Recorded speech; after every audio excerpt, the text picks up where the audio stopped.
Hey guys, welcome back to the garage and to a bit of a post-trip DIY update. Now, if you're new around here, my partner Bianca and I recently finished our big lap of Australia, living full-time in this very DIY canopy fit-out that was actually built right here in this very garage. Now that we're back, I thought it might be a good idea to fill you guys in on how it all performed for us living on the road full-time, what broke, what let us down, or if there was anything I would change if I was to build it again. Now that we've had a chance to test it out in pretty much every condition imaginable. I will preface this with, in general, this setup worked really well for our needs and we were very appreciative for it living on the road. But there were some things that broke and they're gonna be the focus for this episode to give you guys some stuff to watch out for with your own builds. So with that in mind, let's jump straight into it. Alrighty, I thought the best way to approach this is going to be by running through each big DIY project one by one and letting you know how that particular piece performed. And if you guys are interested in knowing how any of this stuff was actually constructed, I will link the full build series episodes in that description down below. First up is the mighty plastic drawer tower that was actually meant to be temporary when I first built it, but it ended up becoming a mainstay in the canopy because it honestly worked so well for our needs, and we were very grateful to have it for our big lap because it gave us pretty much limitless storage for all our different bits and pieces. Now, it might look a little bit different to how it looked at the end of that build series episode because I did make a couple of small changes prior to setting off. The first thing I did was replace all the shelves with slightly thicker wood to give them some more strength. The first ones were just a little bit too thin, and I kind of figured with the amount of weight I knew we wanted to be loading into these drawers, I just didn't want them to fail with all the corrugations and four-wheel drive tracks we were doing. Whereas these new shelves, much thicker and much stronger as well. The second thing I changed was I actually cut a little access hole in the top here to try and maximize the entirety of that space, and that actually became the perfect place to store our tea towels.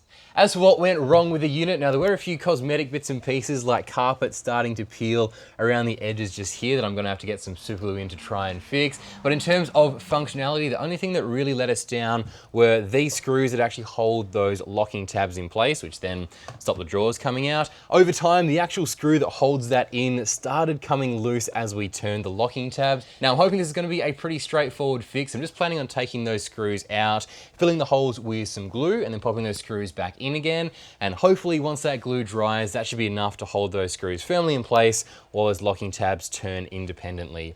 But other than that, this unit was honestly fantastic.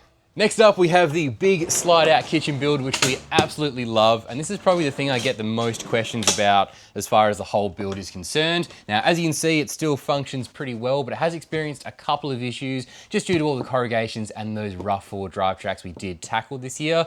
The first of which is the plastic connector joiners that I used to make pretty much the entire frame. Most of those are actually fine. I was actually monitoring them quite carefully because the frame's all external, so I can actually see almost all of those joiners. Most of them are fine, but there is two that are having some dramas. So one down this tail section just here, it's just an L joiner, and one of them is actually totally snapped off, and one in the middle here has just developed a small crack down the middle and probably needs replacing as well. Now, even with those damages, the bench is still strong as ever, so it's not a massive issue. And the good thing about those connected joiners is that it's probably a 5-minute job to take this bench top off, whack those dodgy joiners out, and chuck some brand new ones in, and it should be good as new. So I reckon if I was going to do the trip again, I'll definitely bring some spare connected joiners so I could easily do that repair on the side of the road.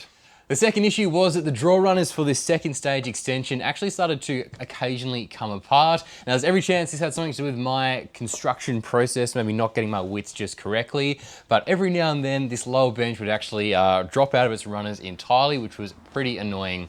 Now, it did tend to only happen the first time we extended it after like a rough forward driving track, and if it opened okay that first time after forward driving, it was usually okay for the rest of that particular stay, but it was just always something that was kind of on the back of our mind, so we made sure we rarely stored our laptops down here or anything too breakable. My solution for this is just going to be to swap out those runners for a new set to see if the same issue happens again. Thirdly, when I created these face panels for both the main unit here and also that final extension down there, I made them a little bit wider than the modules themselves, just so when it was all closed up, it looks nice and flush. But in doing so, I did create a bit of an overhang that you can kind of get caught on if you're, coming a million miles an hour around the camp setup. And we did actually do that on this end bench here and broke this tail section piece just here. Now, I have done a bit of a dodgy fix to get it looking kind of semi-neat for the four-wheel drive shows and whatnot, and I just kind of glued it and then put a bit of tape. But if I do make it again, I might consider making it a little bit smaller, essentially the exact same size as that bench there, so there's nothing to get caught on. And finally, now this is more an improvement if I was to build it again, but Instead of modifying the drawer runners for these little underbench drawers here to remove that one locking tab, I would have just done the same approach as I did for the drawers on the right-hand side and run a bar across those tabs so you can kind of press down anywhere to open the drawer up. Now this system did work just fine, but it was just a little bit fiddly to get into that locking tab, especially this one right here, because that tab is right there in the corner to open the drawer. And I reckon that locking bar, A, would have probably been quicker and easier to do, and B, just made life a whole lot easier because you press down anywhere and then open that drawer up nice and easily. Moving behind our big kitchen bench is the nice roller door pantry, or as me and my mates refer to it, the snack garage. Now this gave us so much food storage for our trip, and we only really had two main issues with the pantry module. The first being it actually got stuck shut on us in outback South Australia. We'd just done a massive food restock, packed this to the absolute limit, and then hit a pretty gnarly four-wheel drive track, and all the bouncing just kind of jumbled all our contents around,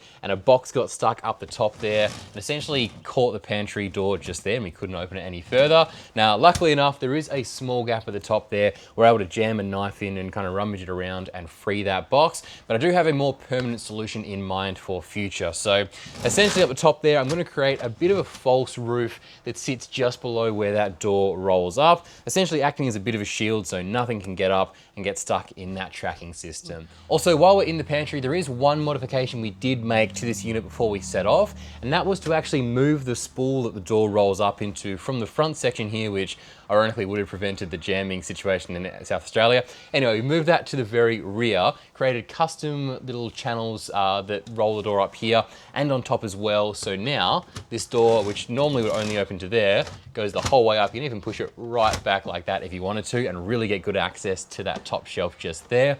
And can you guys believe that these corner pieces that we made up are actually only super glued to the edges of the pantry? No bolts, no screws, just super glue, and they survived the entire trip. I genuinely thought they were going to be the first things to break, but here we are after completing the entire lap and all those four-wheel drive tracks and all those corrugations, and they are still holding strong.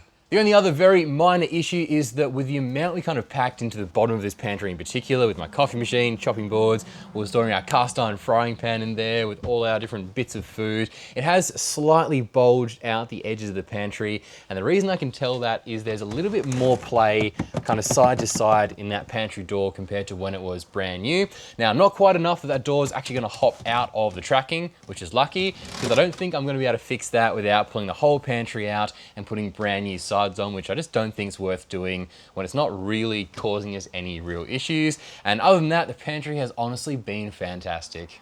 Coming around to the right-hand side, we have the main 12-volt system up on the headboard just here, and this was also a full DIY install in the garage. We did film a bit of a run-through as to how the system was performing for us on the road when we were roughly halfway through our trip. I went into a lot of detail on the whole system, inlets, outlets, the roof, solar, this, that, and everything. If you're interested, I'll chuck a link to that in the description down below. Generally speaking though, the system performed really well for our needs, and the only areas where we were kind of let down were number one, with the D-Max itself and its tiny 90 amp factory alternator. There's just not enough power left over after the engine takes what it needs to stay alive to run things like DC-DC charges, so we never saw the full 40 amps from that DC-DC going into our main battery, which was a bit annoying as we were driving to our campsites. And number two, if we were parked up for 3 or more days and the weather was cloudy, so limited solar input, we just found we ran that battery dangerously close a couple of times, just down to the fact we use a ton of power when we're trying to get work done on the road. So charging laptops, drones, 1,000,001 different cameras,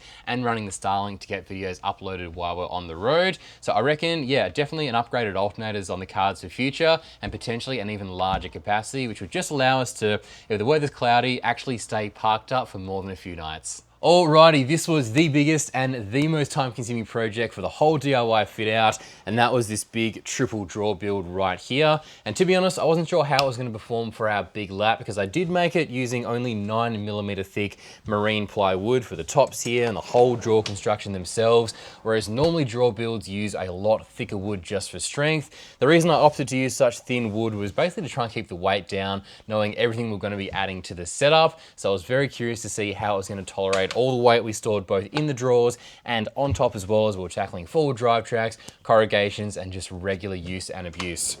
And I am very, very pleased to say that the drawers experienced 0 damages the entire trip. All these tops are as straight and true as they were the day they went on, which honestly blows my mind a little bit. And it was one of the reasons I actually made all these tops modular with just 6 screws to attach them all. So if one did break when I got home, I could just make up a new top, but no need. They all performed really well. And to be honest, if I was to make this drawer modular again, I'd probably make it exactly the same. Actually, no, I lie. There's one thing I would change, and it's how these rear walls are actually mounted to the drawer module. So right now, down the bottom here, the walls are just screwed through the tops of these drawers, but I reckon it would be a hell of a lot stronger if I actually drill the whole way through and put a nice big washer on the underside instead. So that's the one thing I would change, but other than that, these drawers were fantastic. A great amount of storage space on top here, and just so much room in those drawers as well. Well, there you have it. That's how all our various different DIY projects have performed for our big lap of Australia. If you guys have any specific questions about this, that, or anything, let me know in that comment section down below. I could happily talk DIY all day long. Thank you so much for watching this video, and I'll catch you in the next one.